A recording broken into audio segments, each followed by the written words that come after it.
എടാ വിഷ്ണു, എടാ 10-32 വയസ്സായില്ലേ? ആ കല്യാണം ഒന്നും ശരിയായില്ലേ?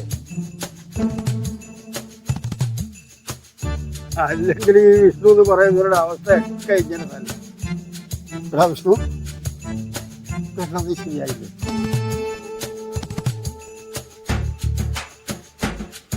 എടാ വിഷ്ണു, കല്യാണം എന്തായി?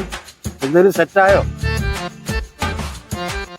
അമ്മ ഞാൻ അപ്പുറത്തെ വീട്ടിലെ കിളവൻ തന്തേനെ കൊണ്ട് മടുത്തു. എപ്പോ കണ്ടാൽ എടാ വിഷ്ണു 32 വയസ്സായില്ലേ കല്യാണമായോ, എടാ വിഷ്ണു 32 വയസ്സായില്ലേ കല്യാണമായോ, 32 വയസ്സായില്ലേ കല്യാണമായോ. ഞാൻ എന്താ അമ്മ ചെയ്യാ? എടാ നിനക്ക് എവിടെയെങ്കിലും ഒരു പെണ്ണ് കാത്തിരിക്കുന്നുണ്ടാവും, നീ വിഷമിക്കണ്ട.